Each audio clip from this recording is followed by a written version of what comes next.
Now, on this programme, we first posed the question, what does Brexit actually mean? We did it actually back on October the 28th last year. We didn't manage to get an answer then, and even though a lot of water's passed under the bridge since, it's fair to say we still don't have an answer now. Last year, when we looked at that, we took a first look at some of the popular options, Norway and Switzerland, for example, and these were much discussed when the referendum campaign got going. But we missed one then, and it hasn't had much pickup since. Liechtenstein. OK, so it's not a very big country, but like Norway, it's in the European Economic Area. Unlike Norway, it has restrictions on the free movement of people. Helen Thomas is in the Principality to see if its status could possibly be granted to us.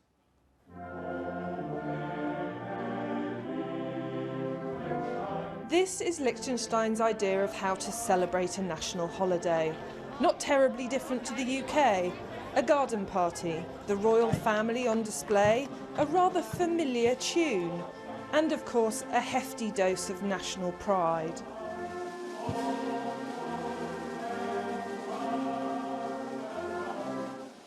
Liechtenstein clearly has a lot to recommend it. Glorious weather, beautiful scenery, and quite a catchy national anthem.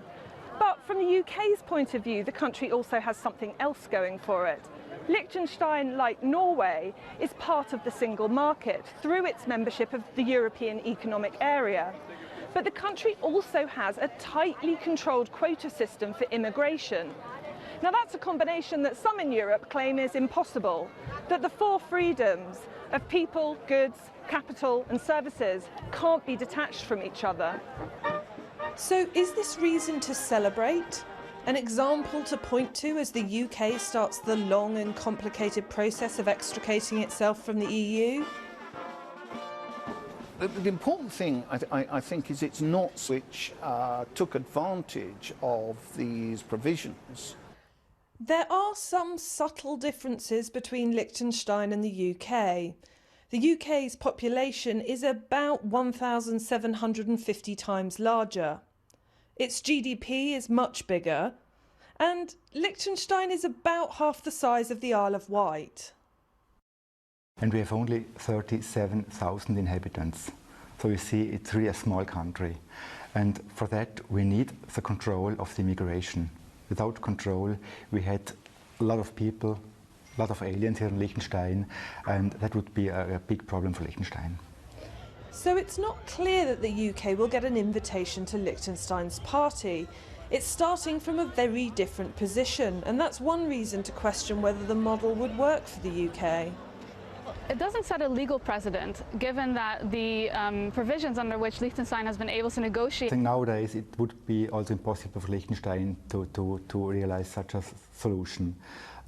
20 years ago it was different, but I think when we would today negotiate such a solution, it wouldn't be possible.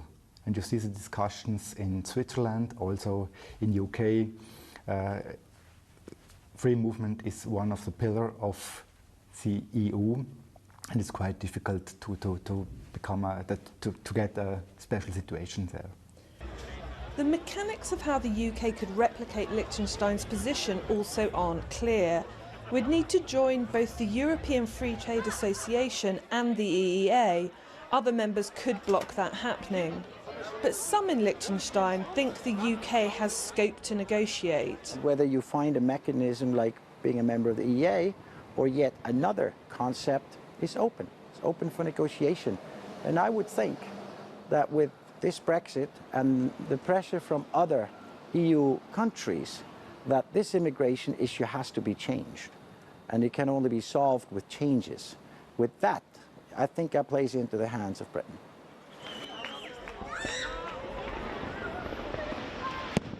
Embracing Liechtenstein's model wholesale may prove complicated, but its unique situation could prove an illuminating example. The UK will be looking for any chance to ensure negotiations with Europe start with a bang. Helen Thomas in Liechtenstein.